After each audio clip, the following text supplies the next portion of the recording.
blessing, and every L is a lesson. So when I run into rejection, I know it's only redirection. I see the blessings right beside me. The chances of quitting are likely. I do it like I'm in my Nikes. Don't make excuses, they never excite me. Boxes, boxes, I cannot fit in the boxes. Stop it, stop it. Quitting was never an option. Exhausted, exhausted. This passion is never exhausted. And you cannot stop it. Nah, you cannot stop it. Good morning, Knicks Universe. Welcome back to another episode of the Knicks Morning Brew on this Wednesday, January 17th. Like always, I'm your guy Hector, hanging out with my compañeros. I got my guy Phil All Cap, and I got my guy Eddie Presti. All you Knicks fans out there, wake up and get your coffee. Boys, how we feeling?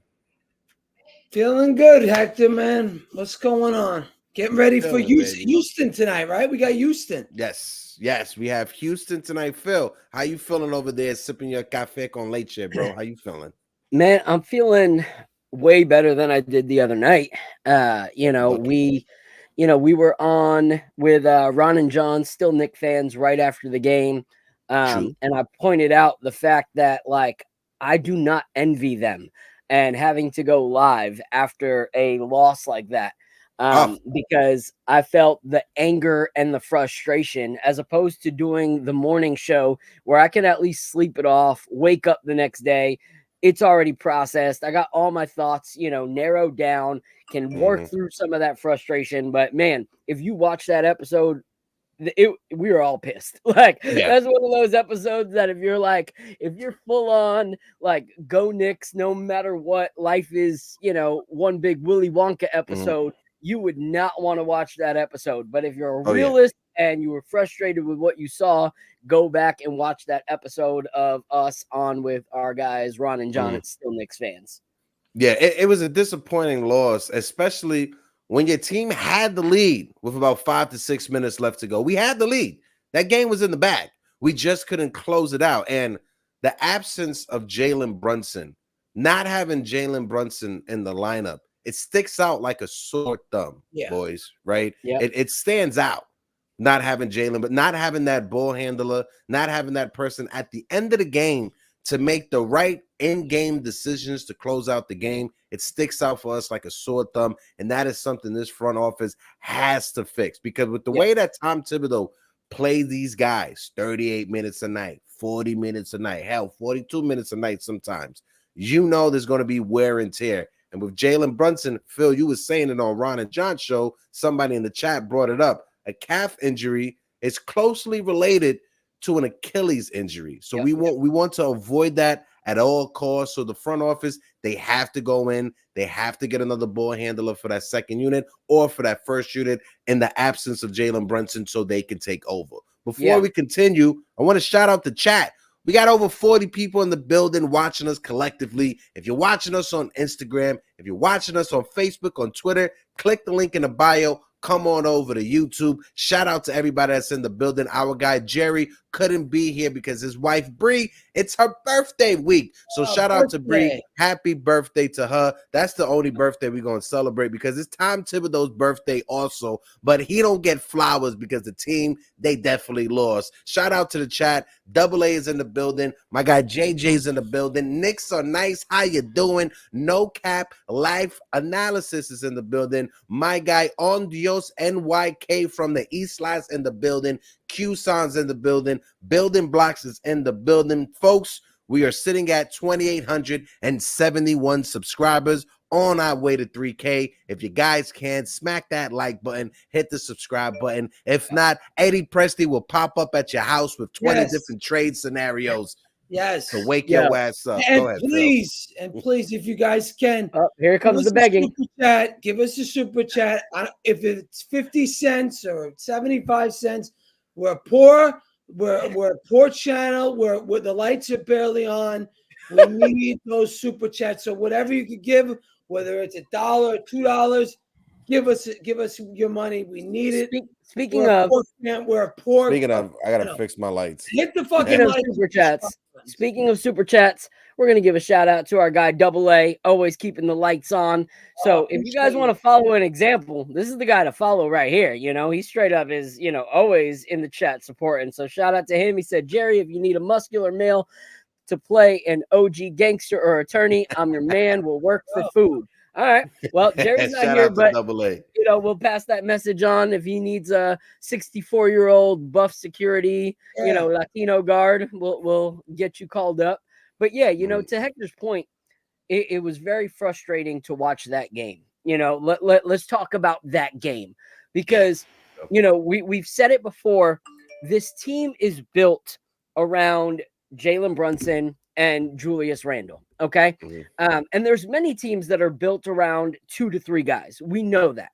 However, when you look at a lot of these teams, when one of those guys goes down, it's not the end of the world because the other guys actually are able to pick up that burden for that short period of time.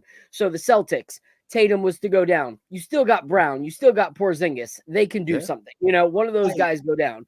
Like Milwaukee. Even if in the worst case scenario, Giannis was to get hurt and be out for a few games, you still got Dame, you still got Middleton, you still got guys that can contribute. And now Jay Crowder is back off the bench, so that's another contributor that can help out in a little bit here or there, So you look at the way these teams are structured and they have somebody to step in. Unfortunately, early in the season, when we saw Jalen Brunson go out, we saw really good games still from RJ Barrett. RJ Barrett was the guy that had stepped up in those early games when Jalen Brunson was missing. Now it was Julius Randle's turn to do it, and it didn't happen. And here's the thing. Bad games happen. But when the clip of you that is going viral has nothing to do with your shooting percentage or even like, your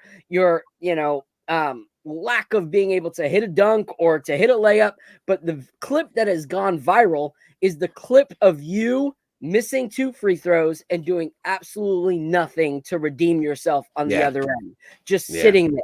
And there's articles all over because it was Tommy Beer who was actually the one who posted a whole video showing the whole interaction, and it's gone absolutely viral on, many, many channels. So I'm actually going to share that clip real quick because this is the unfortunate thing. Like we've given Julius Randle his love and his praise, for when he's done really good.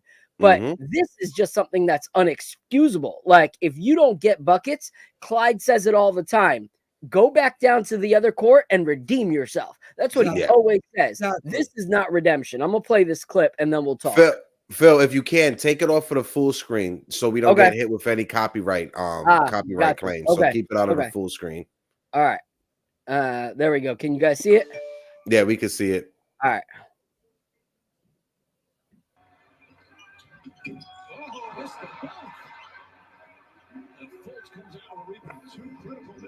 Look how lazy he is. Look how lazy he is, but then look. Look at this guy. His guy's gone.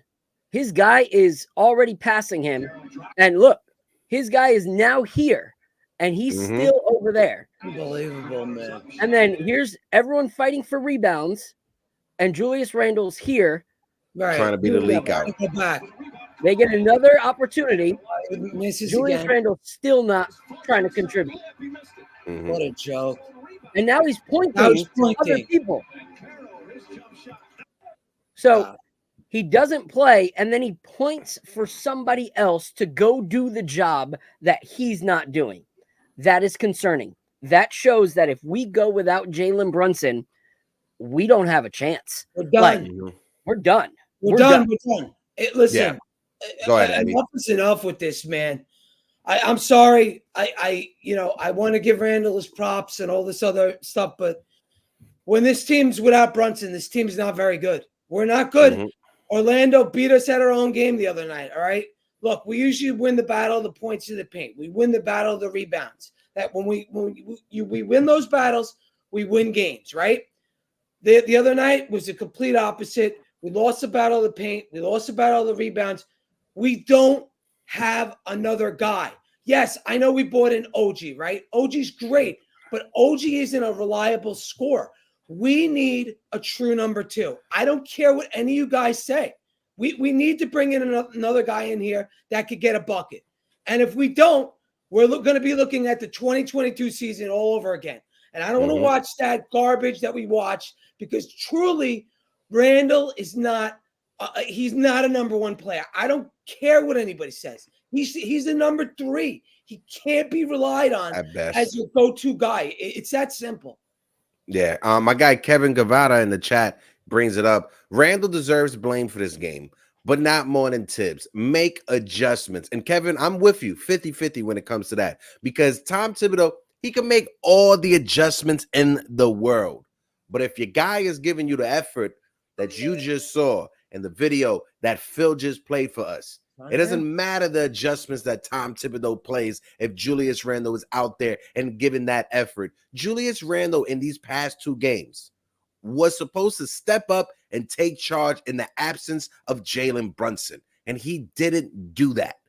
It was against Memphis, and it was against I'm forgetting the team that we just lost against. Orlando. Sorry, I had a space blank. It was against Memphis and Orlando. Memphis, it's no excuse. No Ja Morant, just a bunch of G Leaguers out there. But against Orlando, one of the teams that people have been saying could be a first-round matchup for the Knicks in the postseason, that's how you play without Jalen Brunson against Pablo Banchero, who people say are better than you. Don't you have a chip on your shoulder? Don't you want to step up in the games against Pablo and put those naysayers and put whatever they have to say to rest? That right there was inexcusable from Julius Randle. And I know I've said this, on other shows. JJ just pointed out Julius Randle is shooting under 30% from 3. It's horrible. But I know I've said this on other shows that it would take to see what happens this postseason to make the decision on Julius Randle for this offseason. I've made my decision. These past 2 games, I've made my decision. I don't care what happens the rest of the way or even in the postseason. Julius Randle can't be on this team next year. I'm sorry. You can't have that effort. If we are trying to build a culture that can get us to the promised land, that can get us to an NBA championship, something that we haven't seen since the 70s, the last time the Knicks won a championship, women couldn't even have a bank account. If we want to get back to there, we can't have that type of laziness a part of this roster, a part of the culture. I'm sorry, that's not a championship culture. No. And here's the thing. You said it best, Heck. Like, this is the opportunities that you as a number 2 are supposed to rise up in. Like Memphis was a depleted team, and people are like, well, when you're depleted and you're desperate to try to like make a name for yourself, you play super hard. Well, that's great. But this is players who do not play. Like, it wasn't just like their bench was playing. This was like the backup to the bench. Those were who was in this game when we played against Memphis. There's no reason that Julius Randle, who is, top 5 power forwards in the league, could not bully ball a depleted Memphis team. Like, this was your opportunity to shine. And then in Orlando, like you said, so many people want to combat the fact that people say that, we don't have the best player on the court.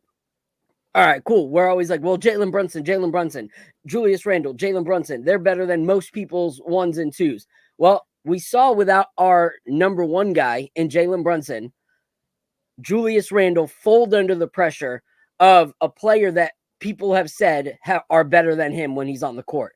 And I'm not talking about the 25s and 10s. I'm talking about the player that does not give up on his team and the player that fights throughout the whole game and does not stop. To me, telling me you can give me a player that's 25 and 10, or telling me you're going to have a player that's going to make sure that he fights to the very last minute of the team, like of that game, I'm going to choose that guy. I'm going to choose the guy that's going to fight, not the guy that's going to put up the stats. And so when we look at the 2, if we're judging based off of who can put up stats, yes, Julius Randle might be the better player. But if we're looking at the player that actually fought the whole game and showed like what I grew up in 90s basketball, someone that plays both ends of the court and plays with their whole heart, that being the best player on the court, that was Paolo. And Paolo played well, and he had no opportunity. Like, this is a guy that's in his 2nd year. Like, as good as he is, you still try to bully ball him. Like, you're the big guy. You're the big tank that we have. This is what we rely on. And one thing we credited him before was that he realized he wasn't really a 3-point shooter and stopped chucking up so many threes. But all of a sudden in this game, he wants to be Steph Curry again, and he's shooting 9 threes. And so that's an issue. That was a huge issue for me. He was completely locked down by Jonathan Isaac, another player that I have said millions of times would be a great contribution to the Knicks, especially offensively and defensively. People said, no, he doesn't have it anymore because he's been injured. Well, he showed against Julius Randle what he can do to a team. So we looked amateur, and me and Eddie went to that first Orlando game. Last thing I'll say on my rant. And we were hoping, because we watched our teeth get kicked in that last game, and pretty much New Yorkers get like booed out of the arena. And we were hoping to see something different in Madison Square Garden, and we unfortunately did not. And Randall was good in that last game versus Orlando. But look, I don't know, man. For me, this is becoming a deeper thing now, right? I went the other day and I looked up, well, what's the Knicks record versus teams above 500? Their record is 7-17. Yeah, it's horrible, bro. 17. Now, the real question that we should ask is, can this team beat good teams? Like, can we beat good teams? Because at this point, I know we could beat the under 500 teams. I know we could beat these, BS garbage teams. But when it comes to very good teams, tonight we're facing a team that's 19-20. This isn't the Houston Rockets of 2-3 years ago. This is Ime Udoka's fucking Houston Rockets. All right? Mm-hmm. They're a good team. So I want to see what this team could do tonight.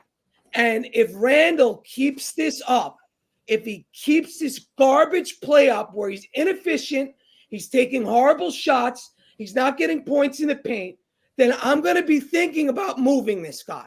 I don't care. Maybe it's time that we get into the Siakam debates. Maybe it's time to bring him over here. I know he's older, but maybe he's a better fit than Randle. I know he's not as good of a player as, but maybe he fits this team better than Julius Randle. Because right now, I think this team is limited, and I think they could only go so far. Yeah. My fault, Eddie. I just wanted to chime in real quick. At the beginning of the season, right, or even at the beginning of the month of December, if you would have told me this team was going to trade IQ and RJ Barrett in the middle of the season, I would have called you crazy and said, yeah, you don't know what you're talking about.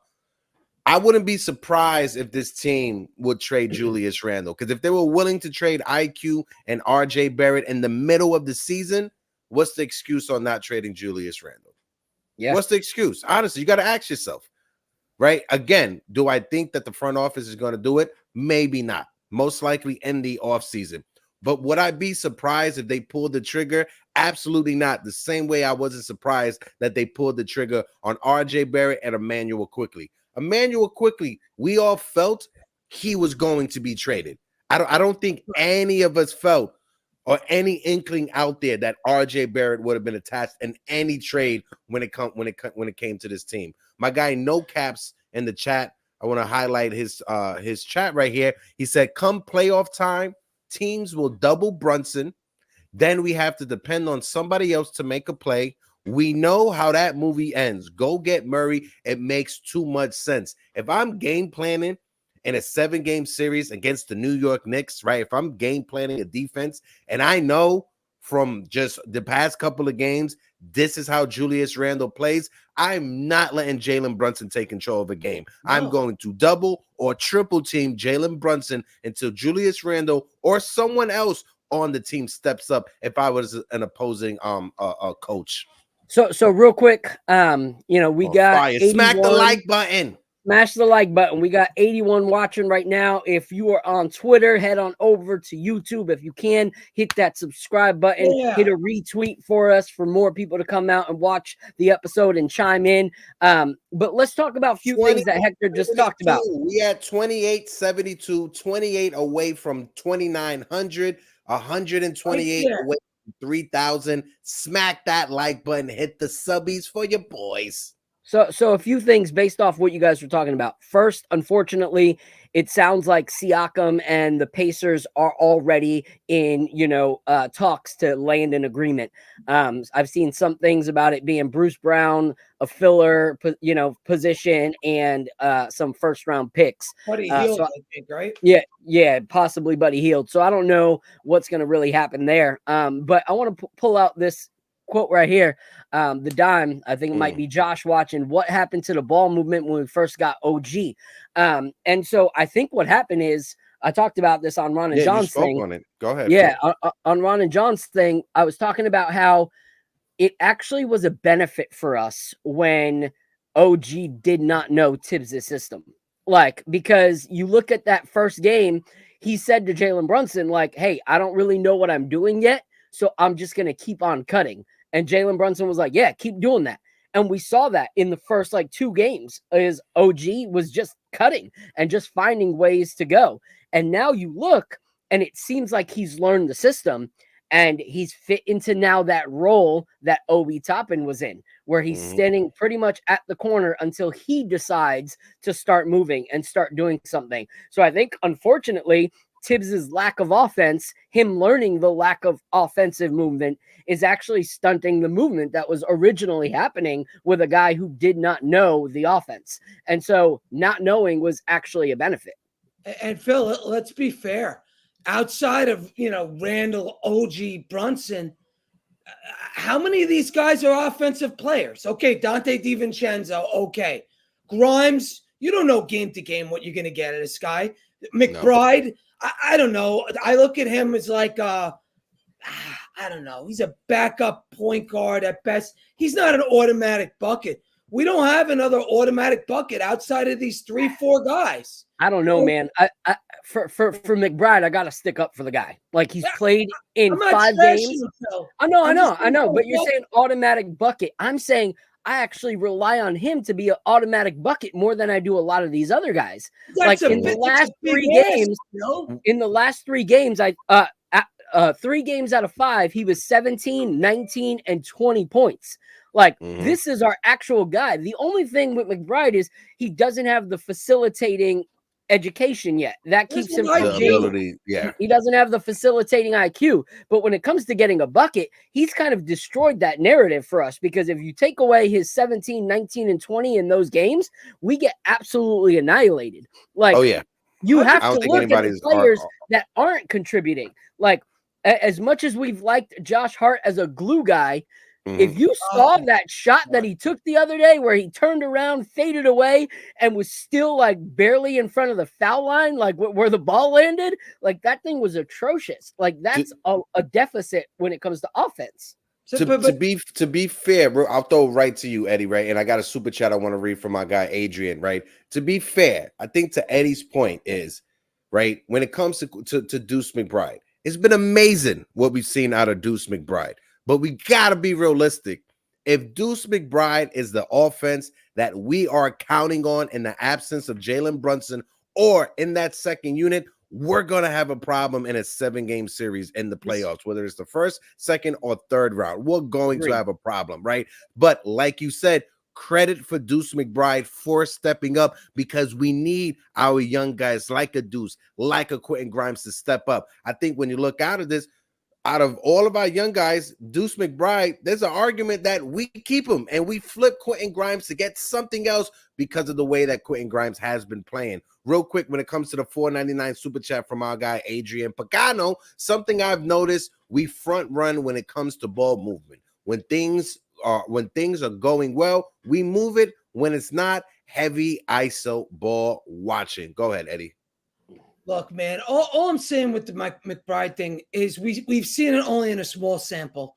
We get to the playoffs. Can we really rely on this guy? That's the $1 million question. I really don't know. Has he looked good in offensively this year? Yeah, it's been night and day from what we saw the last couple of years. But again, you look at this team, you look at what we have. I look at it that we need another number 2. Have a safe flight, Deej. Deej, have a safe flight. We need another number 2 scorer. We need to push Randle to the side, or we need to flip him, okay? Because we can't rely on this guy. And lastly, we need another piece on this bench. All right. Orlando's bench outscored us 49-20 the other night. 49-20. Do you know what? That's a huge, huge difference. And who's coming off our bench? Besides, McBride started, so he's not going to get those points. So we're relying on Quentin Grimes. Quentin Grimes is very inconsistent. He reminds me of RJ Barrett all over again. We don't know what this guy is off the bench. So, look, I'm done with the whole kids experiment. I know McBride's going to stay here because he's got the contract. You can't move him. But if we want to really make that step, we got to look trades, fellas. We have to. This team is in position. Perfect segue. There you go. So what I'll say is, okay, I don't know how many teams I go and I say, man, this player on their bench is a guaranteed bucket. Like there's some, you got the Jordan Clarksons of the league when they come off the bench and stuff like that. But a lot of benches have question marks to them. Like you don't always see an Orlando bench pull up 40 points. Like that doesn't normally always happen. However, what I do see is that they don't need to pull from their best bench player to start if one of their main guys is out, because their offense isn't relied upon by one guy. Our offense is relied upon by Jalen Brunson. Like he is not only our semi-facilitator, but he's also our main scorer. And that's an issue because when he goes out, you lose scoring and facilitating. Like, so now we're at a big deficit. Julius Randle, NYC B-Ball said it right here, is not a guaranteed bucket. You can't guarantee and trust every game that Julius Randle is going to show up.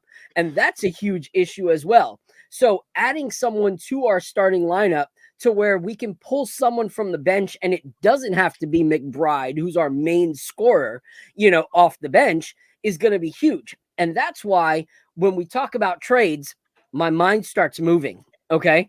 Because we did not think that, like I knew someone was going to get traded by trade deadline. I did not think it was going to be this early. I knew it was going to be RJ or Randle. We talked about that, on the season before the actual season started, the first episode of Knicks Morning Brew. I said by halfway of the season, we'll know by trade deadline which one we're moving on from. Well, holy crap, the front office did it way before the deadline.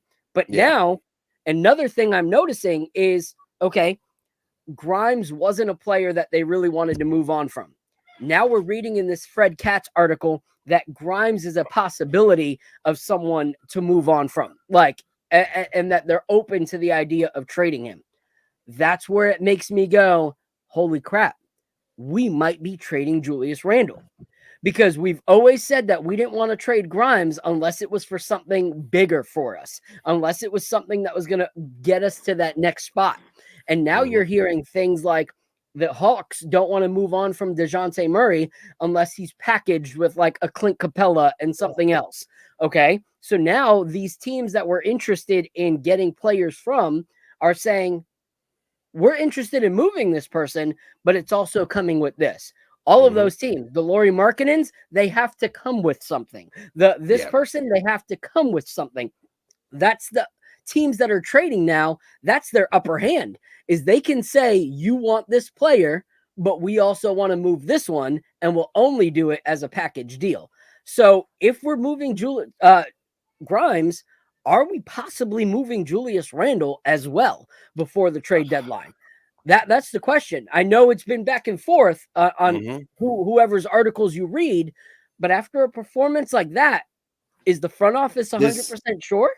There's no excuse, right? And when it comes to Quentin Grimes, we thought Quentin Grimes was going to be the untouchable. He was the untouchable when it came to the Donovan Mitchell trade. I know there was other things attached to it, but shout out to Fred Katz, who released an article yesterday. This is what he put on Twitter. The Knicks are actively fielding offers for Quentin Grimes, according to rival executives who've been in contact with them and are hoping to land a facilitating help behind Jalen Brunson. Story on the Knicks objective heading into the trade deadline. Make sure you guys go on Twitter, check out that article for Fred Katz. He listed some players, but one of the players that he did not list, that I was surprised, and I know other Knicks fans were surprised, was DeJounte Murray, right? when it comes down to it, Quentin Grimes, yes, we got Deuce McBride, but Quentin Grimes is one of our only young assets that we have next to Deuce McBride that we could trade and get something back. If I'm trading a young, controllable Quentin Grimes, I'm going to need a star back, right? I don't want a Malcolm Brogdon back in return. I don't want a Terry Rozier back in return. I want a star, and DeJounte Murray is that star. Folks, we got over 100 people in the building. If you guys can, smack that like button, because my dream scenario, right? And check this out, conspiracy theory, grab your tinfoil hat. My dream scenario is the Knicks were able to get DeJounte Murray, have him on the roster for the rest of the season, right? When the postseason comes, the Knicks are out of it, second round, third round, whatever. I am hoping that the Philadelphia 76ers are eliminated in the first round, because if Philly is eliminated in the first round, Joel Embiid will be willing to get traded or want to get traded, or however that works out. And if the Knicks have DeJounte Murray on our team, we're able to offer up a trade package of Mitchell Robinson, Julius Randle, and DeJounte Murray on top of 5 first-round picks. Again, conspiracy theory, it's on a all-time high today. The only thing I'll say with this whole Clint Capella thing, I think it's their way of trying to get us to get rid of Mitch, because that's how the contracts are going to match. I think they want to dump the Capella salary and take Mitch from us. I think that's part of what they want to do in that deal. Because if you look at it, that's how the money sort of matches up. And then Capella becomes an expiring contract next year. 20 mil. I think that's the way what they want to do. So again, I'll make a deal for DeJounte, but then you got to ask yourself, okay, how many unprotected firsts am I going to give up?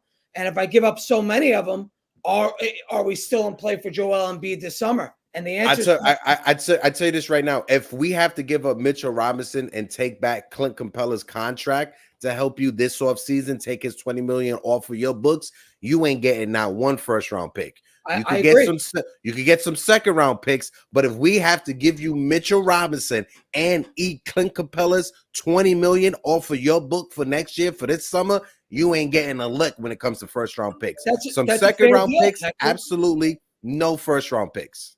Fair deal. Yeah. Here's the thing is, yes, I understand that in theory, but I also don't want to bank on our team getting better based off of if another team falls apart. We've been talking about that for so many summers. Like, how many summers has it been?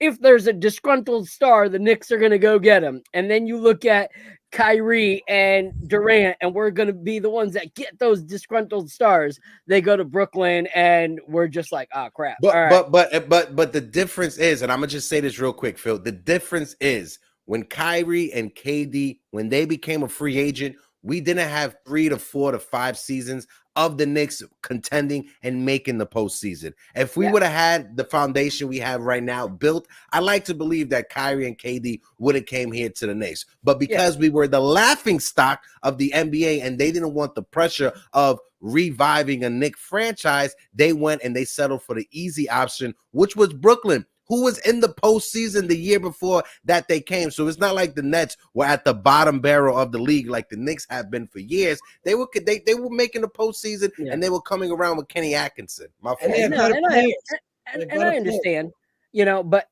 I just think for me personally, I would try to go for players that, like, if we were not able to have that happen, like, we are still in a position moving forward. Like, let's say the 76ers rise to the top and they end up, Eastern Conference champs, or, they even win it all.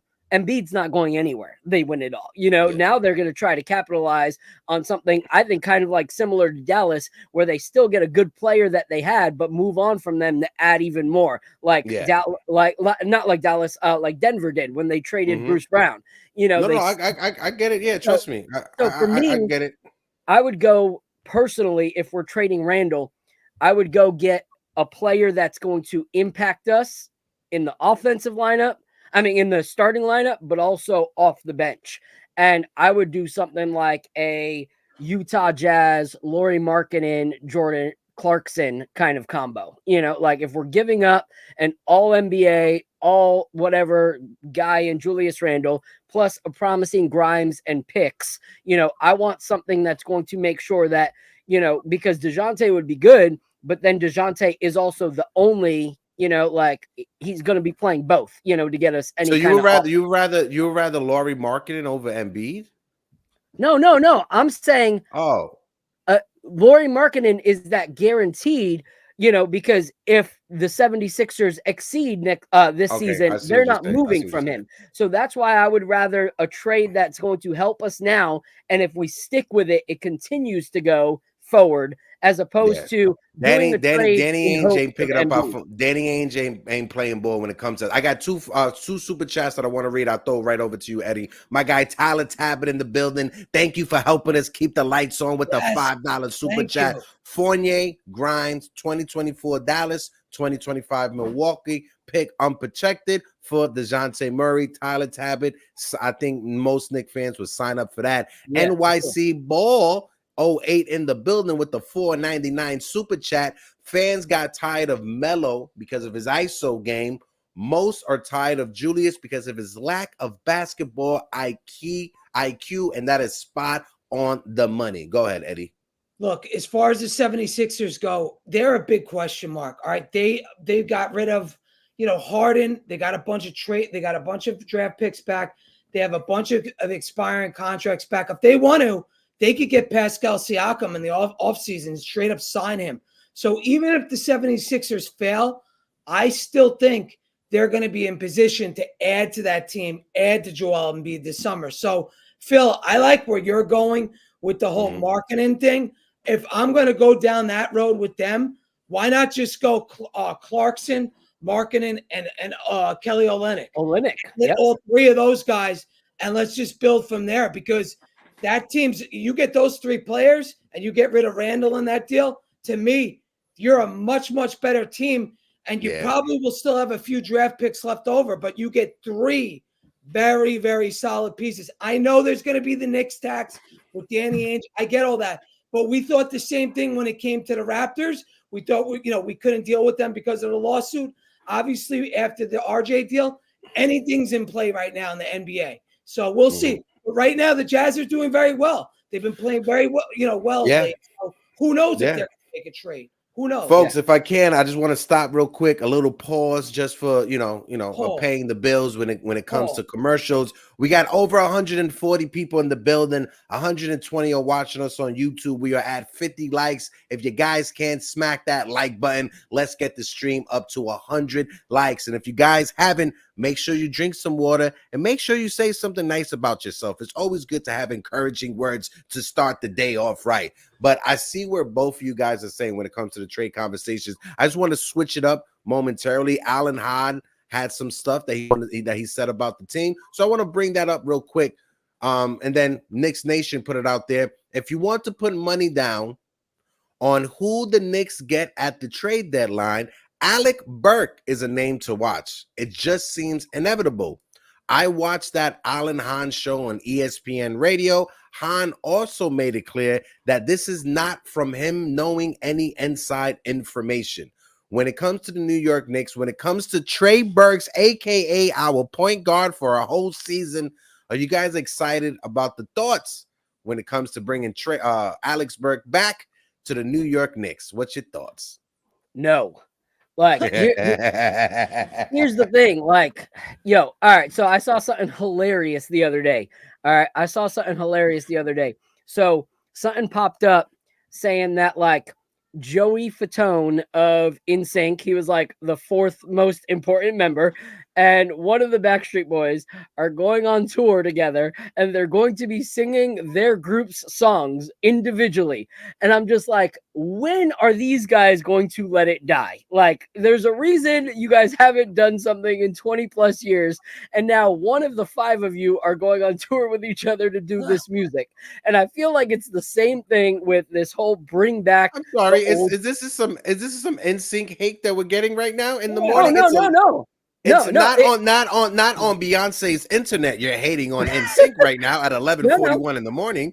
There's hate when one guy goes, "Hey, I can't get the band back together. I'll at least go on tour by myself and do everybody's songs." Like, that's an issue. And I feel like that's what Tibbs is doing. He tried the, "Hey, we're going to bring back Taj" thing. All right. That lasted like 3 weeks. Now we're going to, like, don't do the same with Alec Burks. Let Alec Burks do Alec Burks. Like, that is not the kind of trade that I'm getting excited for in any way, shape, or form. You want to bring me actual, like, contenders, and then for some reason you want to trade like a second round pick, for Alec Burks later on when we're heading into, the playoffs and we need a little more firepower. Fine. But I don't want to be talking about Alec Burks with this current roster, because Alec Burks does not move this roster in any direction of positivity, in my opinion. Well, Go ahead, Eddie. If we bring in another guy in here, a real number 2, if we bring in that guy, and then we decide to trade for Alec Burks, I'm open for it, because I think you could trade that Obi exception straight up for him. I think the money works. It's very close. I have to look it over, but I think it's very close. I think you could trade for that. Probably have to throw them some second rounders. If that's the case, I'll bring in Alec Burks. I mean, he's a guy. He's a solid player. He knows the rotation. He comes off the bench. For the most part, I think he's a pretty good 3-point shooter. So in that aspect, yeah, I'll bring in Alec Burks. But if he's the main piece, to go forward and go into playoffs with, is Alec Burks, no thank you. But if we get somebody else, I'm open to the idea. Sure. Listen to me, boys. Listen to me, boys. I laid it out. The Knicks, how many first-round picks is 10 first-round picks over the next 7 years, Eddie? Hold on. 1, 2, 3, 4, 5, 6, 7, 8, 9, 10. 10 over the next 7 years, right? I got it. Listen to me nice, or don't listen 11, to me at all. 11 first-round picks. So listen to me, like I said, listen to me nice, or don't listen to me at all, right? I am hoping that Philly is out in the first round, because like I said, maybe Joel Embiid wants to come to New York City and force his way out of Philadelphia. I don't know. But if we can pull off a trade package that centers around Mitch, Julius, Evan Fournier, and Quentin Grimes for Joel Embiid, give them 5 first-round picks. We got 6 left over.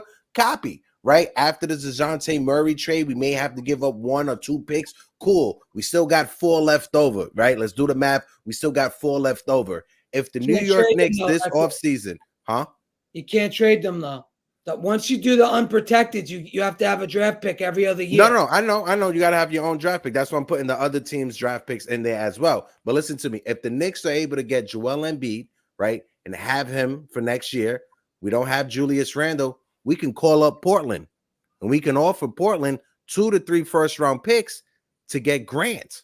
And we could possibly have a starting lineup of Jalen Brunson, Dante DiVincenzo, OG Anunoby, Jeremy Grant, and Joel Embiid. Can't tell me that's not a top team in the East. That's a great NBA 2K team. I'm not gonna lie. Keep bringing up 2K. I'm gonna kick you in your shins when I see you, bitch. All right, keep bringing it up. I keep bringing it up because you keep doing it. Like, as long as you do it, I'm gonna bring it up. But I'm here's just the saying. thing. I think that would be great. I don't see where that happens though. Like, realistically, If Philadelphia is eliminated in the first round, Joel Embiid is not sitting around and waiting a whole nother year to get past the first round. But you don't think that the GM can convince him to stay after he's got a bunch of expiring contracts, could bring in free agents, he's got draft picks. How long is he gonna wait? How many times have Joel Embiid been eliminated in the first round since he's been with the Philadelphia 76ers? They haven't won shit, clearly. He's been gone in the first round in 3 of those seasons. Yeah. Listen, I don't know. Like I said, for me, that sounds amazing. But to wait on making moves now in hopes that a team does something like that we want them to do, such as fall apart, is a huge thing to wait on. Like, to hope and pray that they do bad. Yes, there's history of that doing bad, but there's also history of the Knicks, dropping the ball in the playoffs and looking foolish. Like, we don't want that to be the same thing. We don't want that to happen again, because then do all-stars like that really want to come to New York? I don't know, so I don't want to just bank on that. I want to bank on us being good, and regardless of what happens with anyone else, us continue to be good. And if we want to move on and trade what we've picked up this year for all-stars in the summer, then we're able to do that, because those are our guys to trade from. But one thing I'll say is Ebony's point. Ebony said that she doesn't want Alec Burks because she doesn't trust Tom Thibodeau to not play favorites and make him our, go-to point guard off the bench, facilitator, stuff like that. And I think that's why he's doing good where he's at, is because he's actually playing his role. Like, he's actually playing in a role that he succeeds in Detroit. I don't see that being the case once again here. Like, we've seen that way too many times where players play out of position and it causes, them to play bad and us to look bad. So I agree with Ebony on that one. Look, fellas, we've been talking about trading for this star, getting a star since Leon Rose has gotten here, right? That's what we've been sold on. Get a star. Enough with the stars.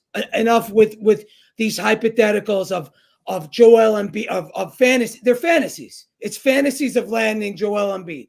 It's a fantasy of landing Devin Booker. It's a fantasy of landing Zion. It's all fantasy. At this point, I've been saying this now for 2 years.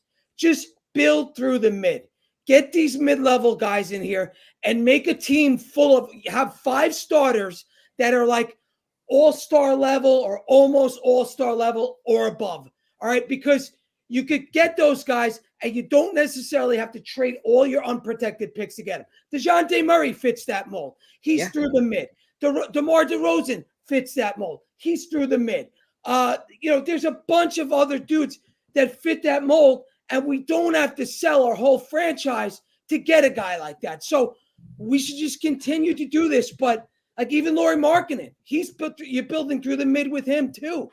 You get these guys in here, they make the team better, and you're not blowing up your whole entire future to getting him, because one day maybe that guy will be available, but most likely, fellas, he probably won't. These stars don't get really traded anymore. Last guy was what, Kevin Durant?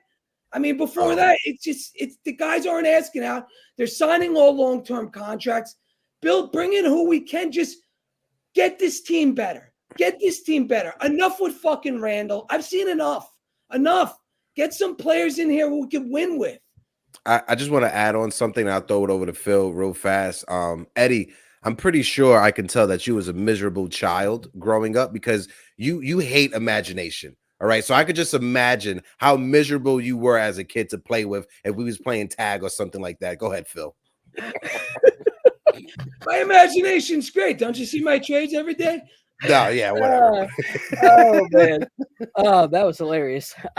Anyway, so I kind of live in the clouds for some things, and then try to live, so I'm in the middle of you guys, just like I am realistically, which is hilarious. Can you just imagine Eddie through like the Great Depression, right? Like, I'm playing with a rock and shit. You can't play with a goddamn rock. What are you doing? Go ahead, Phil. Oh my gosh. No, there's very valid points throughout it. For me, I just want to see that the team is making steps, regardless of who that player is, that we're trekking in the right direction. And so for me personally, I do vibe with Eddie when it comes to, building through. And I feel like when you say building through the mid, it has a very negative connotation to it.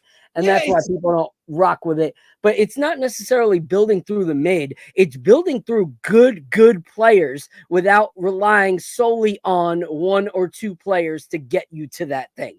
Which, honestly, if you look at it, that's how a lot of teams used to be constructed. Like, you look at a lot of teams and they had a really, really good player, but they also had a bunch of like solid players around them. Look at the old Detroit teams of the 90s.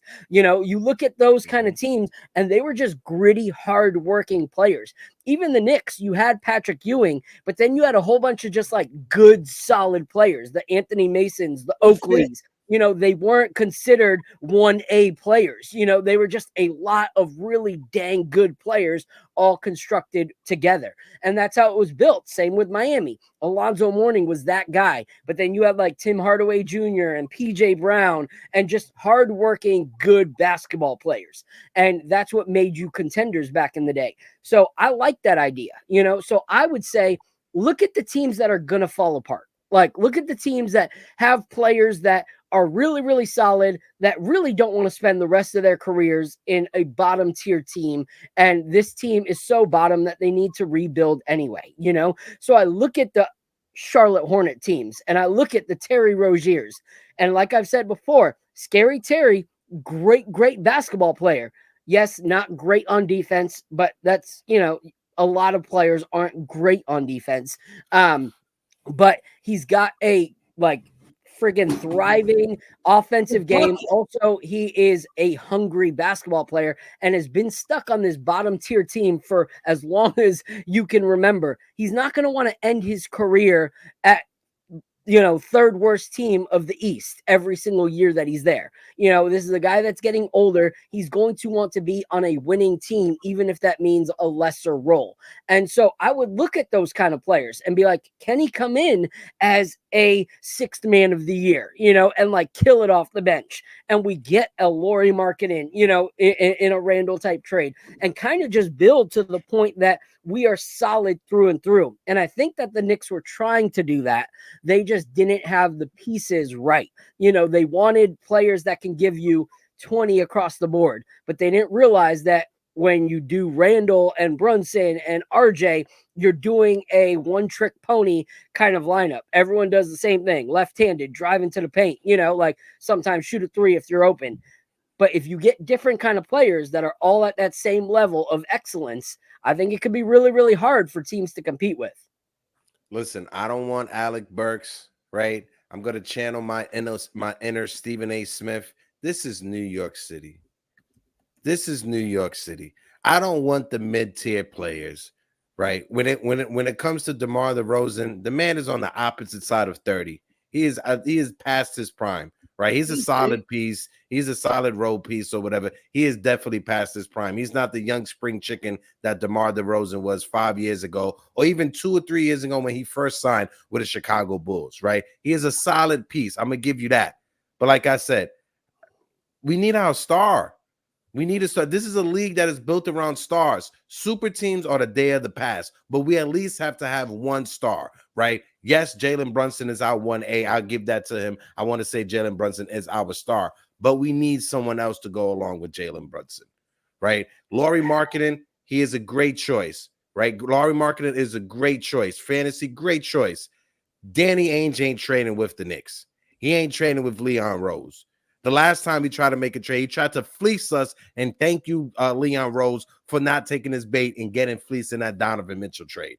If like Eddie said, there is going to be a tax with whoever the Knicks trade with, and if there's going to be a tax, I'd rather over trade, right? I'd rather give more assets up for a star, someone who's a proven commodity, instead of someone, hey, he done had 2 good years back-to-back in Utah. Let's see if he can develop that over here with the Knicks. That's not the gamble I'm willing to take. Like Sabonis, for instance, right? Everyone has been claiming, oh, we should have swapped Julius for Sabonis. Look at their stats over the past 2 years. Julius has been a way better player than Sabonis. Sabonis can't even crack 20-plus points per game. He can't even average 20 points per game. And you have some Knicks fans who would rather Hector. Look at the assist numbers for Sabonis. Julius Randle has 5 or 6 assists a game. Oh, and the same all-around game's better. Sabonis is an all-around better player, in my opinion. Sabonis can't even crack 20-plus points per game. They got a lot more options out there for help, though. He doesn't have to. Yeah, you got a lot of he averages 8 assists per game, as well as like 13 rebounds. Like, he's just a better team player, and that's our problem. You look at what they said. People said in the chat, our problem is that when the ball is actually moving, we play well, you know, and that's when we keep the ball moving. But when things get rough, our players go into like, oh, it's on me now. Like, I got to get us back into this game. And we go into this ISO situation where Randle's going 1-on-3, and that never gets us back into the game, So if that's an issue, a Sabonis type player, and I'm not even throwing away Randle, for Sabonis. I'm just echoing something that Eddie said. Like, if you look at it, Sabonis in those situations where Randle goes default and Sabonis goes team, that's going to help us a lot more than the ISO is in those crunch times when we're losing games. But what I will say is, yes, I understand the whole star thing. But if you look, when teams feel like they found their star, they started building around that player. Like when Denver noticed that Jokic was a star, they started constructing around him. That same thing with the Celtics. They felt like Tatum was a star. They revolve around him. When OKC realized that, SGA was a star in the making, they built around him. These even teams the have Kings, built, Bill. Even the Kings with Fox. Exactly. So these teams have built around their stars. The problem is if you look at the Knicks, they are starting to build around, but they're building around Jalen Brunson. So that's going to be very, very hard to then bring in a star and then think that the way you built around one player is now going to fit what you already built around. So either they think that Jalen Brunson is their star, or it's going to be very, very hard to bring in that star and say everything we've built around Jalen Brunson is going to seamlessly fit with who we brought in as our star. Like, that's going to be a hard, easy fit for them to just fit right in. And in my opinion, I understand the star thing and everything like that, but we can't say that's always the case, because there's a lot of people that will fight that Karl Anthony Towns is an all-star, but that he's not a star. Like, he's not your elite player, top 15 in the league. People say you need a top 10 to top 15 guy in the league to be the best. Well, a lot of people wouldn't put Karl Anthony Towns in that position. A lot of people would actually say that him and Randle can be interchanged, and they're number one in the West. So we can't necessarily say that. They brought in a Rudy Gobert that fit really well. They bring other pieces around Karl Anthony Towns that has worked really well. But I would say they do not have the 1A player that people say you need to be a top tier team in the league. So I want to take a pause real quick. Shout out to my guy Prophet in the chat. Shout out to David Rios in the chat as well. 19 Comment is in the building. Keith Turner as well. Appreciate all of you guys. We got over 140 people watching us collectively. We are sitting at 70 likes on YouTube. 127 people are in the chat. If you guys can, just 30 more likes. Let's get the stream up to 100 on this one. My guy Flo, he said it perfectly right here, and I don't think any of us are going to disagree when it comes to this, right? Flo says it's crazy that we wouldn't even have these conversations if Randle just showed consistent effort. He's obviously an all-star level player. He just doesn't give the effort unless he's playing well on offense. And Flo, that's an issue that every Knicks fan has when it comes to Julius Randle. Julius Randle is not, to me, he's not locked in every second, every possession, every quarter of every game. It's like when he is on, he's locked in. When he's not on, he's not locked in and he's not engaged. The fact that he takes 3 to 4 seconds off of the shot clock to argue with the referee on the other end of the court, that right there is not winning basketball. And credit to the fans that were in the chat saying you got to hold Tom Thibodeau accountable, because Tom Thibodeau is the head coach of this team, and he is the person that is allowing Julius Randle to do that. There should be no reason why our head coach doesn't pull Julius Randle aside and say, listen, my man, you got to get back on defense. Stop arguing with the referees. We see it time and time again. We've got to the point, right? We've gotten to the point that we could create a drinking game. Every time Randle argues with the referee, take a shot, and before the first half is done, you'll be on your ass drunk as hell. Yeah, fellas, I don't know, man. I don't know what the answer is. I really don't have an answer. I wish there was somebody out there that just made sense. I wish we could bring in a player like Sabonis that is a team-oriented guy, team first. I agree with you, Hector, that Sabonis isn't some star, but that's the type of player we need to replace Randle with. You need to replace Randle with somebody. Sabonis sucks. Sabonis doesn't suck, but he's not the piece. He's not the piece. But imagine something like a Sabonis, because Sabonis does play really good defense as well. Like, he is a defender. Better than Randle. Yeah, which Randle's really not. They both have the same defensive rating. 114 is both of their defensive rating. But you never see him give up on a play. On your team? Objectively, I haven't watched Sabonis for 82 games in a season, so I cannot say that, right? Because before we got Precious Achiuwa, we would have been like, oh, Precious Achiuwa, he's a defensive dog. Yeah. We've seen sometimes Precious Achiuwa out there look like a pup on the defensive side of things, right? So objectively, I can't say that about Sabonis because I haven't watched Sabonis for an 82-game season. Yeah, he's not great, but my whole thing is we talk about how not everyone is good at defense. We understand that, but it's the effort that drives us all crazy. You know, like all the time. I would agree with you. Yeah, I'm not defending his effort whatsoever. Yeah. Yeah. And so that's the only reason I give Sabonis the edge on that is Sabonis is at least giving effort, you know, like, and so in a play like what we watched in the beginning of this episode, a poor defensive effort can still make a shot hard. As opposed to you're not guarding your guy at all because you just missed 2 free throws and you don't care about what's happening on the other end of the court anymore. So for me, that's the difference, you know, and I don't think Sabonis is the end all be all change. I'm saying, though, if we go the DeJounte Murray route, I still think we still need something. So I would that would be the only case where I'd be like, hey, a Sabonis player could be really kind of good because now you don't have to worry about 3 guys trying to be ISO bucket getters because Sabonis is a pass first, you know, power forward who can still score. And so he would be looking for the DeJounte Murrays. And if you look at him with DeAndre Fox, he's always finding Fox for a good bucket.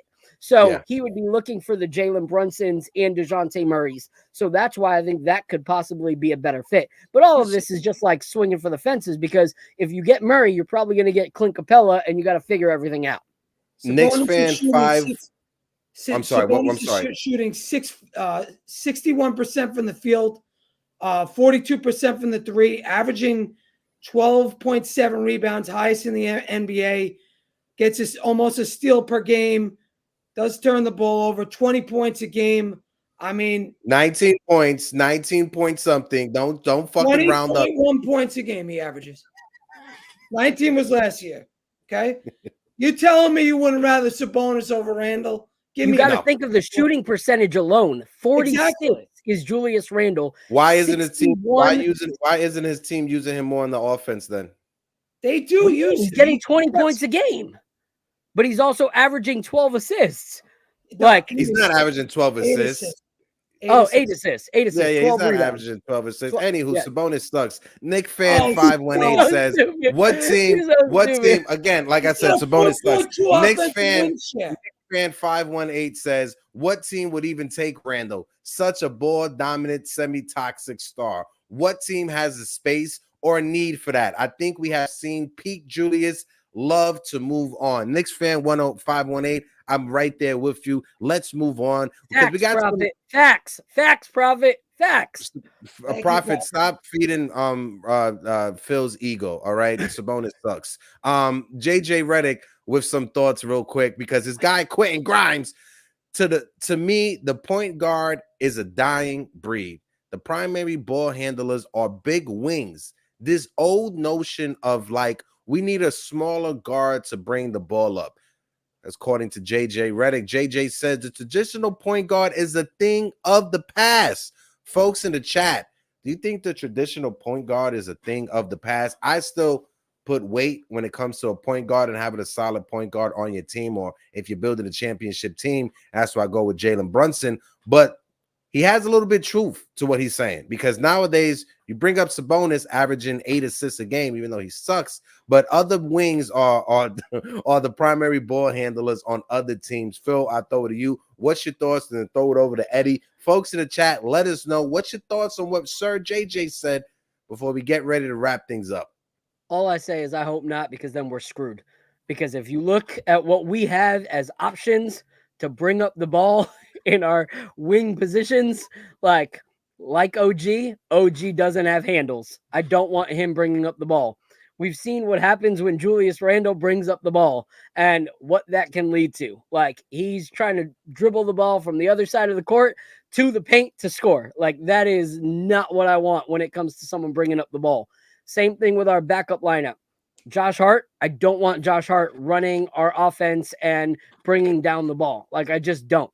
Like, yes, other teams have that flexibility and options to do so when you got guys like Jason Tatum that, you know, can actually handle the ball and actually make good basketball decisions.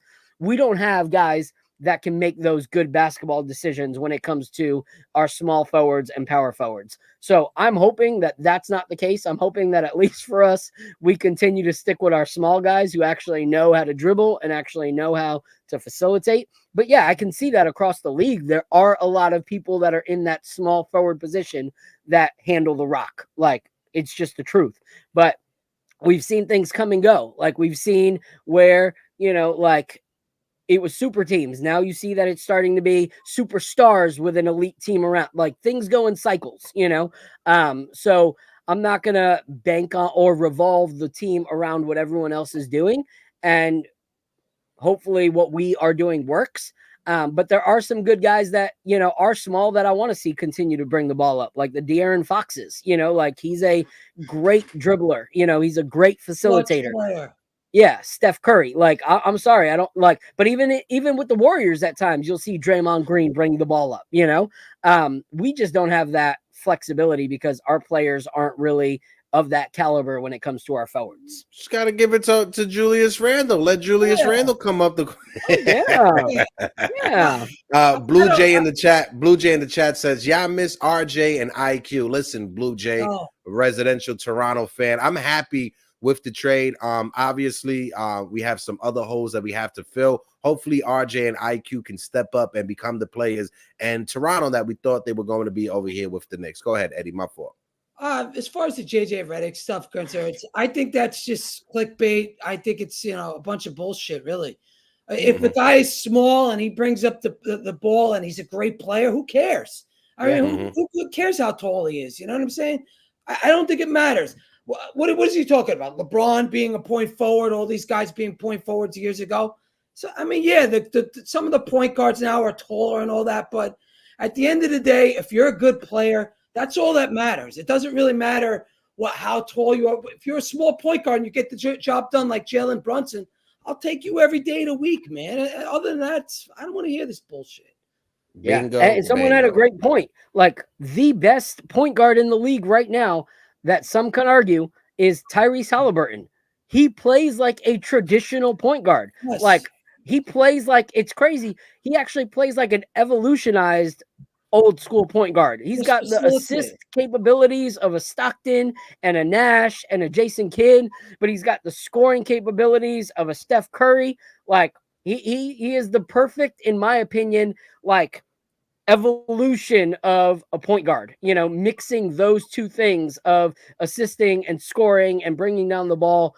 Someone said it, you know, like magic, you know, like, he has the magic type skills of being able to score, but also being able to facilitate and dish remarkably. So I got my guy Hacksaw in the chat says, as far as the trade for OG has been everything as advertised. Great on defense and efficient on the corner three. Would like to see him a bit more involved on the offense. Maybe some more plays drawn. Yeah, Hacksaw, I agree with you. And like I said when I was on with Dexter this past weekend, I don't think there's any Knicks fan after that trade that wouldn't say the OG effect is real, because we can all agree that the OG effect is real when it comes to his defense and his efficiency on the floor. but there are some holes that we still have to plug up when it comes to having that secondary ball handler, whether that's in the starting unit or whether that's coming off of the bench. And like our producer in the back, Celso, just put, we got 84 likes. We are 16 away from 100. If you guys can, smack that like button. We got 116 people watching us on YouTube. Let's get up to 100 likes on the stream. My guy Flo said, again, agreed. It's not about your height. It's about a talent. But the league has a lot of taller guys bringing the ball up the court. 100%. Halliburton is 6'5". SGA is 6'6". And when it comes to LaMelo Anthony, he is 6'8". I got something to bring up because he brings up Halliburton. And I saw a Knicks fan bring this up about Leon Rose yesterday. And I wanted just to bring this up and to get you guys' thoughts on it, right?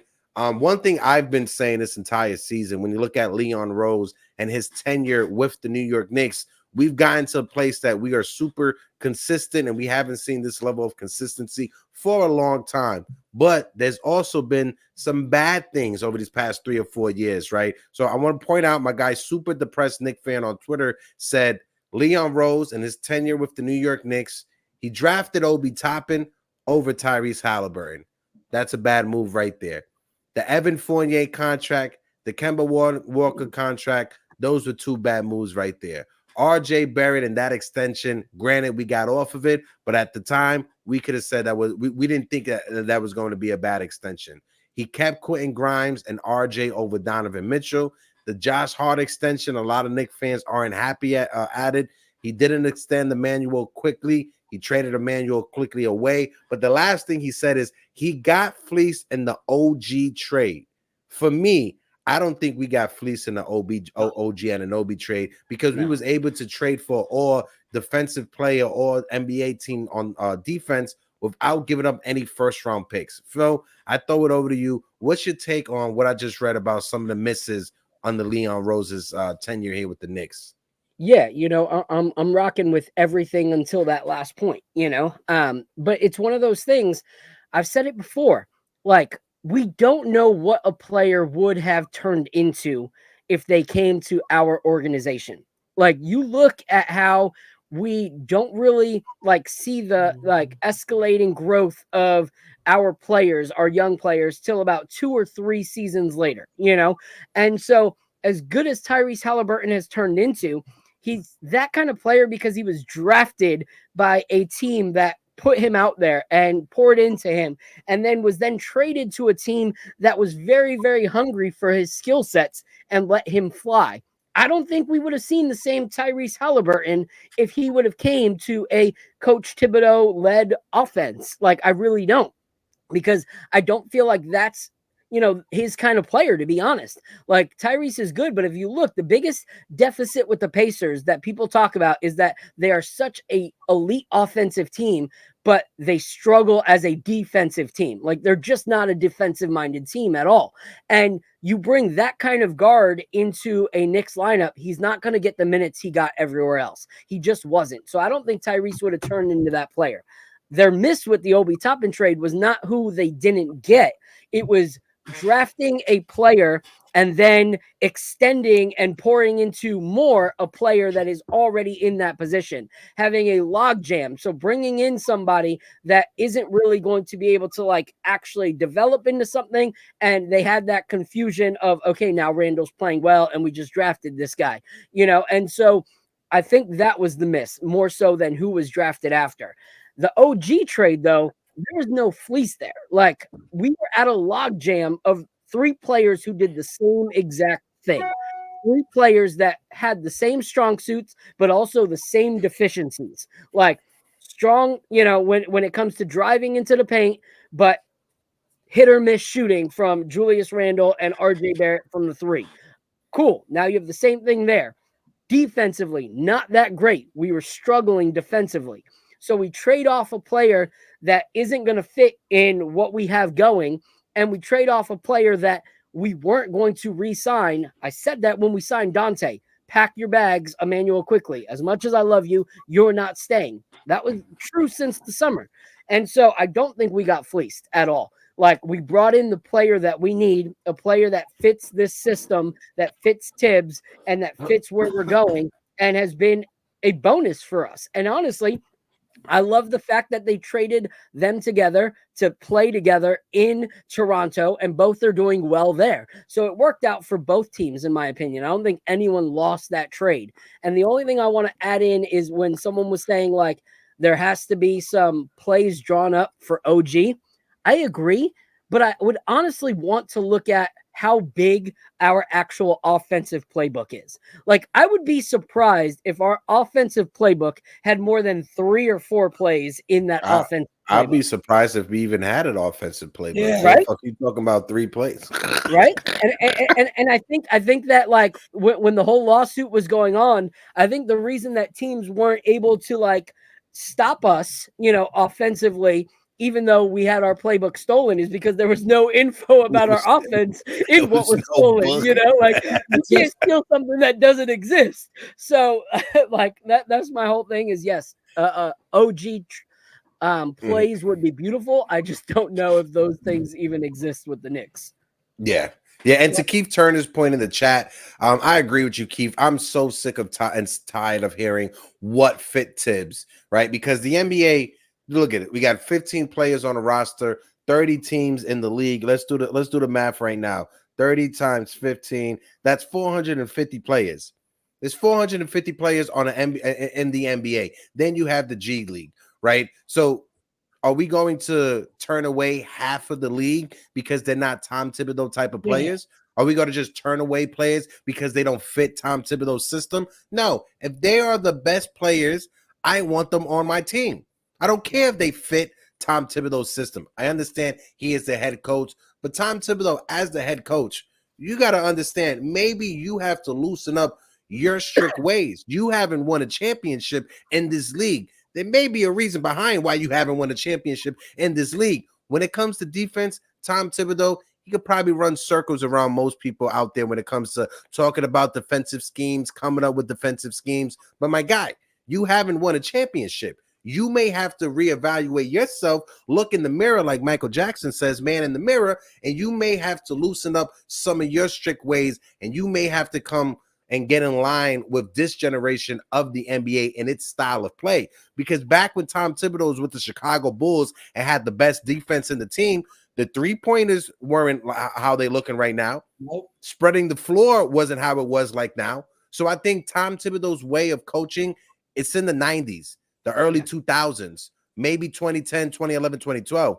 But this day and age in NBA, with the way that the spacing is, I don't think Tom Thibodeau has adjusted. How many times do we see other teams hitting open threes because our players aren't switching or the defensive schemes aren't switching? Yep. We've seen it for 3 to 4 years. I want to get Eddie's thoughts, but revolutionized. Like, this is just a crazy time in Knicks Morning Brew history. This is the first time in however many episodes that me and Corey Lee have actually agreed on something in an episode. So shout out to my guy, Corey. I knew we'd get there sometime, my guy. But the other thing I want Eddie to talk about. It's called growth. It's called growth. I love it. One thing that we've talked about, Eddie, and you're on some episodes, not on all, so like I want your thoughts, but we've talked about many times how the problem with our team is that we don't get players based off of who they are. We get players based off of who Tibbs wants to turn them into. And that's a problem. And like NYC Ball said here, the best coaches utilize players to their strengths. So I feel like that's why you see, like certain players go elsewhere and thrive. Some don't. So it's not like a for sure thing.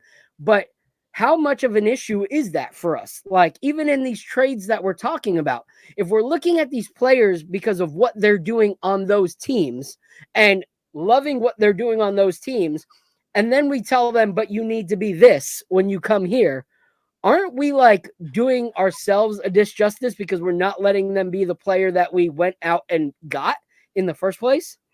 Well, look, for example, we traded for the OG, right? I mean, I used to watch him in Toronto.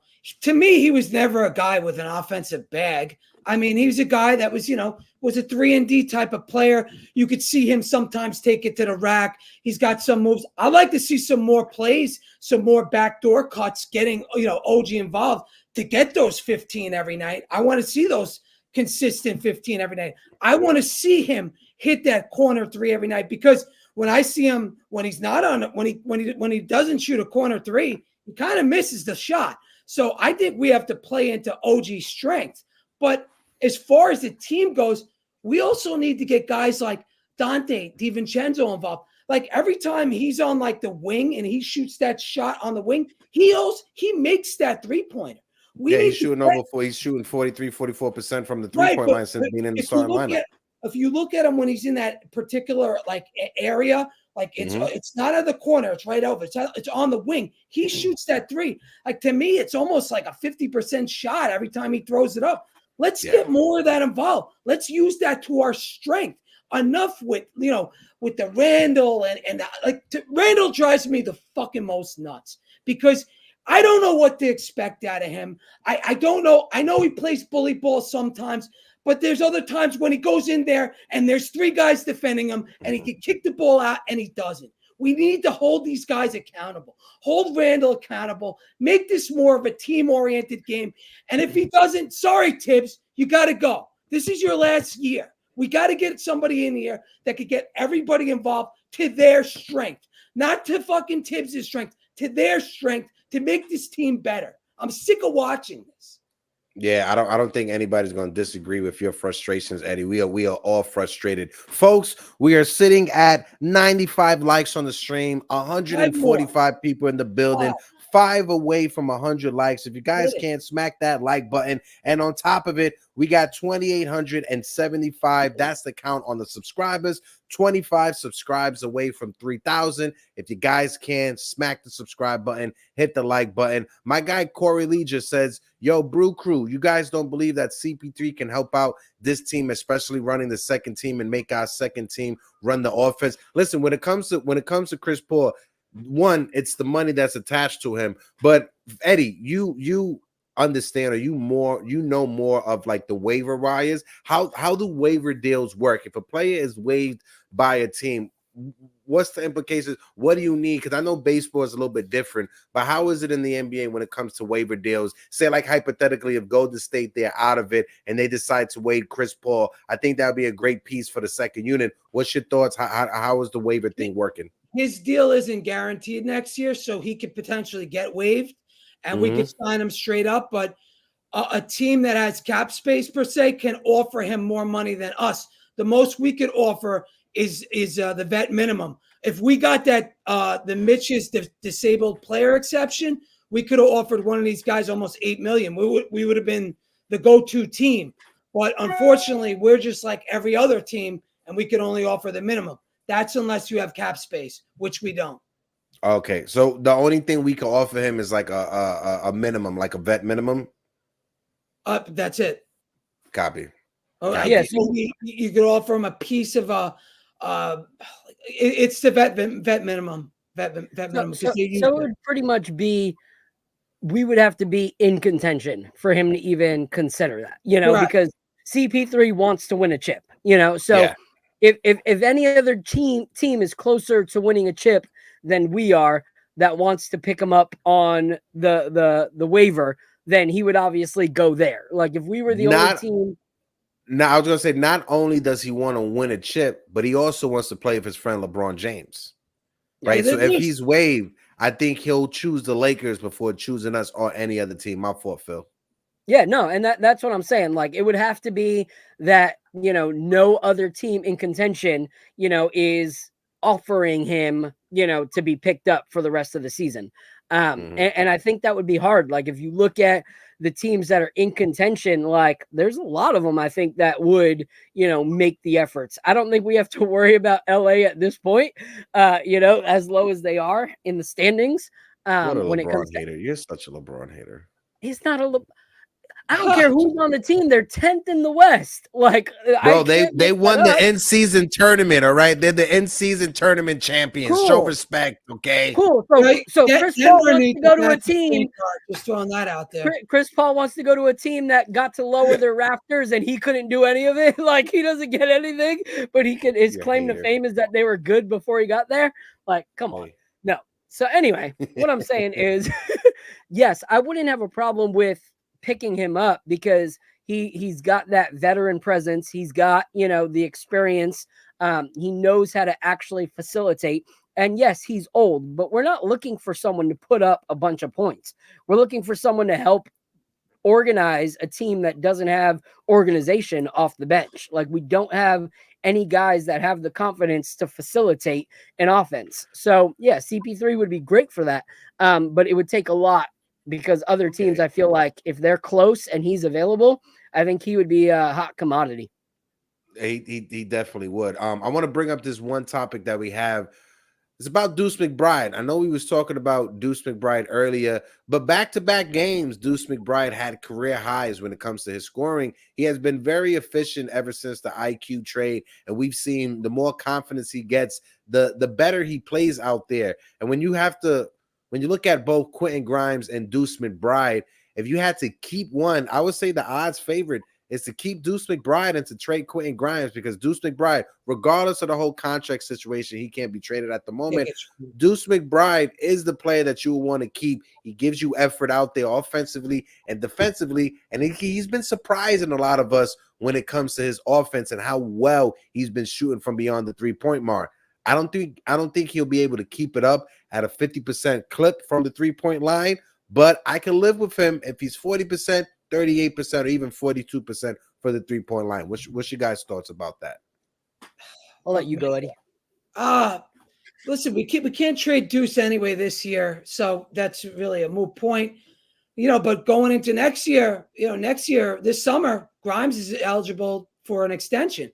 I mean, how much is that going to cost us? How much are we going to be able to pay this guy? My answer is no. So to me, I think with the fact that we already re-signed McBride, I think he has the edge. He's the favorite to stay here. I think Grimes is the guy that's going to be on his way out the door. I think it's as simple as the contract situation. Yeah, and here's the thing is McBride has his deficiencies. Like, there's no going around that. Like, he doesn't really, have the IQ yet, to facilitate. But here's the thing. He hasn't played a lot of minutes. Like, he's spent most of his NBA time playing with the Westchester Knicks. He's been in the G League most of the time. But if you look, in 5 games, he's had 1 decent game, 3 great games, and 1 mediocre game. Like, that's his first real opportunities as a Knick since he got the bag. We haven't really seen him be able to play substantial minutes until IQ was traded. And so in that point, we thought, okay, this is Grimes' time to shine now that IQ isn't there and RJ's not coming on to play with that bench unit. But McBride's been the one that has stepped up in that position, And so for me, you have, like we've talked about it earlier, not every team's facilitating needs to come from their point guard anymore. So if McBride's whole thing will be to actually score and play defense, and then we trade for a shooting guard or a small forward off the bench who can facilitate, that'll work really well because McBride then is able to learn and get that IQ of facilitating over time. And then you will have someone who's able to be more versatile in him. I do see a lot of promise in him. And I know after the first game, everyone's like, that's just 1 game. We got to see it again. After 2 games, everyone's like, oh, we got to see it again. Now it's 3 stellar games, 1 good game. Okay, this is starting to show consistency with this guy, even stepping up into a starting lineup position next to Randle and having to score, and he was able to do that. So I think there's promise in McBride. I think as he plays more, he'll get more of that education on how to, facilitate. His big thing right now is he starts to drive, gets timid on, because the defender's close, and then he pulls back. That needs to stop. Like, you can't reset yourself. Like, that's a weird thing to do. You reset by giving it to somebody else. Jalen does it all the time. If Jalen needs to reset, he passes it to Dante, or he passes it to Julius, and then he recompresses himself. But this back and forth McBride thing is a little bit weird, and that's got to get fixed. But we saw that more in the starting lineup than we did when he was coming off the bench. So he stops his dribble too much, as Clyde always says on the broadcast. If you ever listen to it, he's like, he's got to, he always picks up his dribble. He's got to stop doing that. So he'll learn. He'll learn. Yeah. And one thing I want to say, and I know we're going to start getting ready to wrap things up to get out of here, but Adrian Pagano, thank you again for the $1.99 super chat. Bigger nightmare, Tibbs extension or going into the front office? Oof, that's a tough one right there, but I agree with you, Adrian. But for me, when it comes to Deuce McBride, call me crazy if you want. Call me crazy. But I've seen more promise out of Deuce McBride over the past 5 games than I've seen with Quentin Grimes, even in the starting lineup. I've seen more promise from Deuce McBride over these past 5 games than I've seen from Quentin Grimes.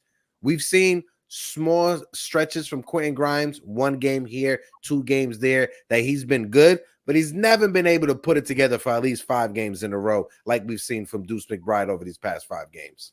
When Grimes is hitting the 3, it looks good, but when he's off, it looks horrible. So that's my take. But again, he's a guy that he was getting those shots when he was starting with RJ and those guys. It was a bad fit. To me, he's just never been in a comfortable position so far. He's been on this team. When has he been comfortable? So I don't think we've got to see the best out of Quentin Grimes. Never. He's never been in a great situation for himself. No, I agree with you on that. It's weird. It's like you see games where he's confident and he's putting the ball to the ground and he's driving, like the first few games that, he went to the bench. We were like, oh yeah, this is it. This is where Grimes should have been. But it's like, he gets in his head, and it's like, what it reminds me of is like when I watch him play, it's like watching Will Ferrell in Stranger Than Fiction. It's like he can hear the voices in his head so loud that it's throwing him off, and he does not know how to act. And I feel like Quentin Grimes is just struggling with that battle with himself. And until he figures that out, it's going to be an issue. And I think that's why he's on the chopping block right now, unfortunately for him. I think that's why his name's coming up. Last thing I'll personally bring up, someone asked if we think Robinson's going to be traded. I'm going to say it depends what's offered. Like, it depends what's offered. Like, if it's something that's going to make us better, in certain areas, and it means that Mitchell has to go in the deal, I think so. I don't think that would have been the case if we didn't see the growth in Isaiah Hartenstein in this time. Like, if we felt like we were going to be too deficient in the big position. But seeing how he has really helped our offense and has played pretty good defense in Mitch's absence, I could see them packaging Mitch if he needs to get packaged. I personally wouldn't like that. Like, I would like to see Mitch come back and play with our bench unit, because I feel like we would have an elite bench unit.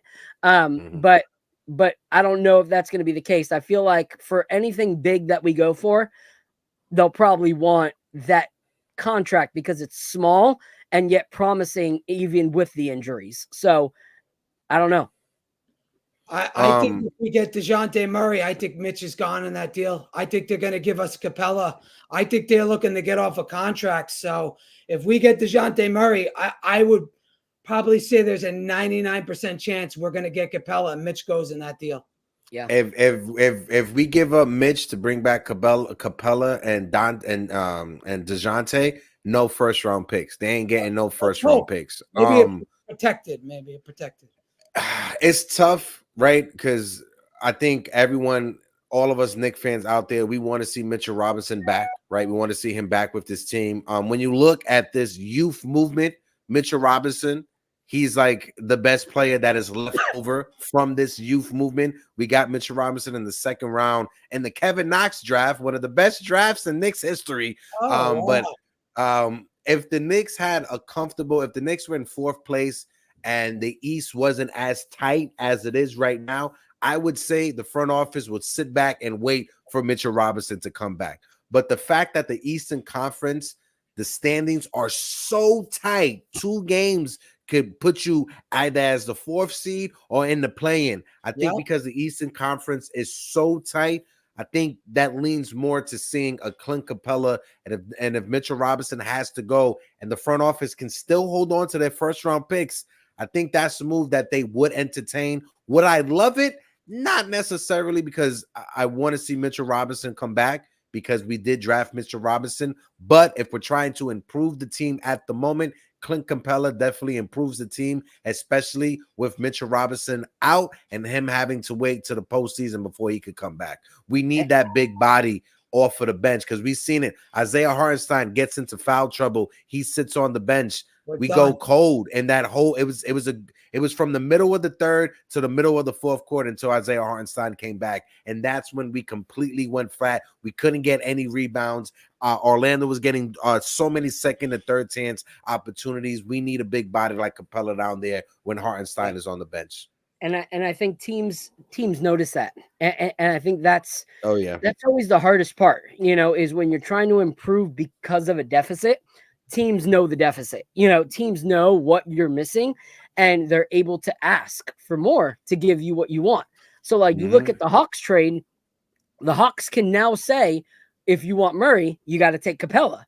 Why? Because they know that we need Murray, and they also know that we need a big. So now we're saying, hey, this is probably more than what you wanted, but if you really want it, you'll take it, because they know, like, let's be honest. If we draw Orlando in the first round, somehow, shape, or form, and we don't have a big body, like, they are full of guys that are big and with length. And if that's what we did with one game against them, we're going to struggle over time with our short guys having to shoot over these guys night in and night out. You saw Jonathan Isaac, their backup, lock down Julius Randle by himself. There was no double team at all. So 7 games of that is an issue. So now, like Dream said, teams have this kind of leverage. They're able to say, you want this, we'll take this too. And for them, it doesn't matter, because they're at the bottom of the food chain right now in Atlanta. They realize that they have to like revamp themselves. So they could say, take it all. Like, if you want it, you take it all. You take the whole ship. And so we'll see. I think something we're not realizing is I think Mitchell Robinson is one of our most valuable trade assets. And I think teams are going to be asking for him in a trade. All the teams know we need to improve this roster. They all know that we want another player in here that could, be a number 2, number 3 type. And I think they're going to say, okay, you want our guy? The conversation starts with Mitchell Robinson. It's not with Evan Fournier. It starts with Mitchell Robinson. Yep. Just want to give a quick shout out real quick to the chat. Shout out to Tito, Dreamsake in the building. The B2B family is in the building. The Rise is in the building. Jam and Jet, my guy Mike Perez is in the building. Shout out to everybody that joined us late on the conversation. Even though he's working, my guy Ron from Still Knick Fans is still listening and tuning in and smacking the like and hitting the subby button. My guy Udo Yosef is in the building. Udo, how you doing? Keyshawn is in the building. Salute to family Keyshawn and my guy Jonathan. Folks, we got over 127 people in the building, 111 people watching us on YouTube. If you haven't hit that like button, hit that like button. We are sitting at 105 on the likes and 2,876 on the subs. So you guys should know what to do right now when it comes to the sub. Hit that subscribe button. But we got a game later today. Let's give our predictions. Knicks later on today. Phil, what's your thoughts? I'll throw it over to you and then throw it over to my main man, Eddie Presti, to give his thoughts on the Knicks game later tonight. Knicks versus Rockets. Shout out to everyone that's been watching. Before I give my take, if you guys could do us a favor, I really want to get to 3,000 today. Like, I want to get to 3,000 subscribers today. Like, we're right there. We don't need to talk about it on the next episode. Yo, what up, Udo? Appreciate you, my guy. If everyone could just drop a tweet, or if you're on Instagram, drop a post on Instagram for people to head on over. Like, come on, let's get this up to 3,000 today, and let's talk about it. Let's talk about how we got to 3,000 by the end of the day. I want to post about it. Maybe we'll do a giveaway. We'll see. Just get there, get us there. But when it comes to today's game, man, we talked about it a little on Still Knicks Fans. this is a good team. Like, I know standings don't really show how good this team is, but this is a good team. Like, they are clawing their way back after a little bit of a rough start. But they got players that we cannot take for granted. First, our offense is going to be challenged. As much as we don't like this guy because of like how he presents himself or certain things that he does, Dylan Brooks is a lockdown defender. Like, he is a lockdown defender. Yep. And so I don't see this ISO bully ball Julius Randle 1-on-3 situation working out tonight. Like, I don't. Like, this is the kind of guy that will steal your lunch money with the ball. Like, that's what he will do if you try that kind of stuff. So we got to keep the ball moving. We got to like not give them opportunities to put that much pressure on the ball. Fred VanVleet, that's a player that always killed us, on his previous team, and so acting like just because he's in a different jersey, it's going to be a different outcome. No, like, we need to make sure we lock him down and make sure we're playing against him. Sengun, that's the kind of player that I would love on our team. Like, I would love a Sengun. Like, he's just a good, hardworking player. So we got to defend him. And then you got Jalen Green, and it's just insane. So this roster is really, really good, and any individual player can have a great, great night if we let them. And that's not even looking at like the Jabari Smiths coming up, coming in there. So I think this will be a hard one for us. I'm hoping Jalen Brunson's back. If Jalen Brunson's back, I think we win it. If Jalen Brunson's not back, I think it can come down to the last 2 minutes of the game, honestly. So I hope Jalen Brunson's back. I don't want to have to talk about 3 games, that we lose without Jalen Brunson. I think that's going to start getting very, very scary for us if Jalen's not there and we take an L. Oh, my guy Dream Shake in the chat. Thank you, Dream Shake. Breaking. The NBA will be postponing the Warriors versus the Jazz game tonight due to the assistant coach medical situation. Oh, Wow. Thoughts and prayers, Milojevic. Man, hopefully everything works out well with him. Go ahead, Eddie. Give your thoughts. I don't know. Wow, that's crazy. What I was going to say about the Rockets, I've been watching the Rockets play this year. They're a tough matchup. They're a pesky little team. They're young guys, like to run out and transition. But the key with this Rockets team is Sengun. This is a guy that can score from almost anywhere. He could take you out to the mid-range from the top of the foul line, that area. He has like this Dirk Nowitzki one like leg up shot that he hits. I mean, he's a bucket. And down the stretch of the last game, I think they were playing the Bulls. This guy was just hitting bucket after bucket. So they're a scary matchup for me, but they have to center in on this guy Sengun because this guy can play. So Ihart is going to have his hands full. The Knicks they got to play a lot. They got to play very tough defense, focus on the transition because this team likes to run. So if they could stop, Houston running up and down and stop Sengun, we got a chance. If not, we're in trouble. Let's just hope that Brunson plays tonight because, this team is a young team and they got a lot of talent on it, and they are not a good matchup for the Knicks. I don't like the matchup at all. Yeah, these are one of those games that it could be it could be one of those games that you think that you're gonna win it, but it could sleep up on you. They're a sleeper team. They're definitely a sleeper team. The Houston Rockets, shout out to the head coach. Like you said, this is not the Houston Rockets from a couple of years ago. This is a different Houston Rockets team. They're one of the top teams in the league when it comes to playing defense. So our offense, especially if Jalen Brunson is out, will be challenged tonight. So let's see if Tom Thibodeau, I know is asking for too much, but if Tibbs can have any in-game adjustments, let's see if Julius Randle responds to the criticism that the fans and the media and us as podcasters have been giving Julius Randle over these past 2 games. Let's see if Julius Randle can step up and actually have a good game. Again, asking for too much, I understand. But if Jalen Brunson is out, and if we want to win this game, we definitely need Julius Randle to step up and be that guy that we expect him to be. Point blank, period. Phil, any last thoughts before we get up out of here? I know we got to get up out of here. Yeah, we got to get up out of here. Only thing I'll say is I just looked. It does say that Josh Hart is also questionable, as well as Jalen Brunson for tonight's game. Josh Hart knee situation from last game. Jalen Brunson, as of 50 minutes ago, is still listed as questionable. AA, it says BRBN, short for bourbon. It's my guy Dan's company, Heavy Bourbon. He's a whiskey influencer as well, so rocking his hat right now. But yeah, guys, we're getting ready to wrap up. We appreciate everybody in the chat that's been rocking with us. We appreciate all the likes, all the subs.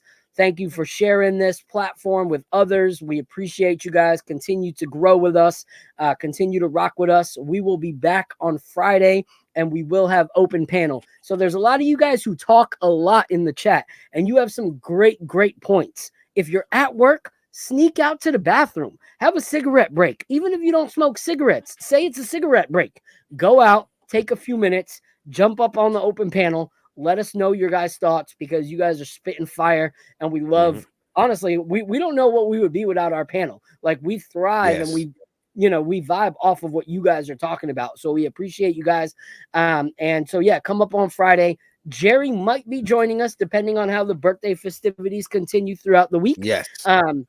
But we shall see. So we appreciate you guys. Eddie, we appreciate you always filling in when you're able to, and killing it with your freaking, reports after your breakdowns at the end of the game were freaking stellar. If you guys aren't watching those, as soon as the game is done, give it about an hour and go watch Eddie's breakdown of that game, because he absolutely kills it. And Hector, I'm gonna let you take us out because you do it better. Yeah.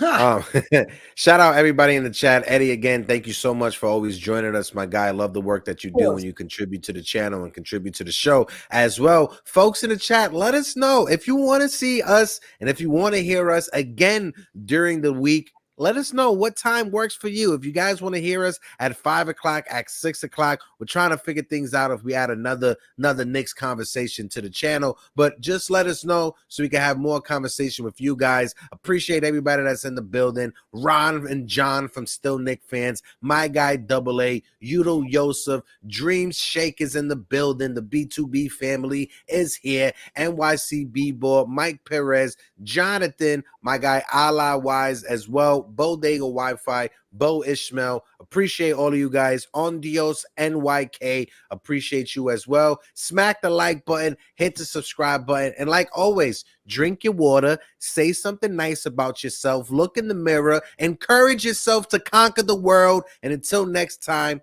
deuces.